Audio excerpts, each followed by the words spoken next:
नागपूर शहरामध्ये आता मोठ्या प्रमाणात उंच इमारती अस्तित्वात आलेल्या आहे. त्यामुळे कुठल्याही प्रकारचे फायर क्रॅकर्स जे स्काय क्रॅकर्स आहेत, आकाशात जाऊन फुटणारे जे फटाके आहेत, ते फोडताना सर्वांनी विशेष काळजी घ्यावी. असे फटाके मोकळ्या मैदानात जाऊनच फोडावेत. तसेच उंच इमारतीमध्ये म्हणजे फ्लॅट स्कीममध्ये राहणाऱ्या लोकांनीसुद्धा विशेष काळजी घ्यावी. दिवाळी सणादरम्यान घराबाहेर निघत असताना घराचे दारं खिडक्या पूर्णपणे बंद करावेत, कारण असे जे स्काय क्रॅकर्स आहेत, रॉकेटसारखे जे फटाके आहेत, ते दारं खिडकीच्या मार्गे घरात येऊन आग लागण्यासारखी घटनासुद्धा होतात आणि यापूर्वीसुद्धा अशा घटना झालेल्या आहेत.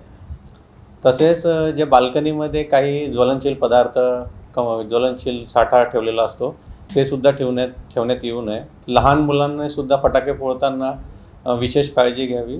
घरातील मोठ्या व्यक्तींच्या देखरेखीतच त्यांनी फटाके फोडावे. महिलांनीसुद्धा फटाके फोडताना विशेष काळजी घ्यावी. सर्वांनी सैल कपडे परिधान करू नये. फटाके फोडताना कॉटनचे कपडे परिधान करावे. शक्यतो कॉटनचे कपडेच परिधान करावे.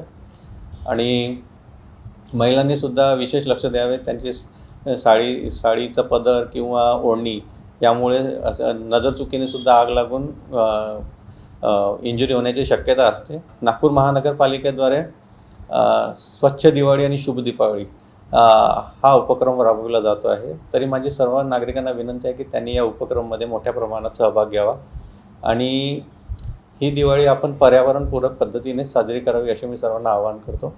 नागपूरमध्ये जे आपण हायराईज बिल्डिंग आहे त्यांचे अग्निशमन विभागाद्वारे रेग्युलर इन्स्पेक्शन होत असतात आणि आता दिवाळी सणानिमित्तसुद्धा मी त्यांना एक विशेष आवाहन करत इच्छितो की त्यांनी आपल्या इमारतीमध्ये असलेली अग्निशमन यंत्रणा कार्यान्वित आहे किंवा नाही याबाबत तपासून घ्यावे. जर नसल्यास ती तात्काळ कार्यान्वित करून घ्यावी आणि त्यांना जर ते यंत्रणा हाताळण्यामध्ये काही जर अडचणी येत असल्यास तर त्यांनी त्यांच्या एरियाच्या नजदीकच्या अग्निशमन केंद्रामध्ये जाऊन तिथे योग्य ते प्रशिक्षण प्राप्त करून घ्यावे.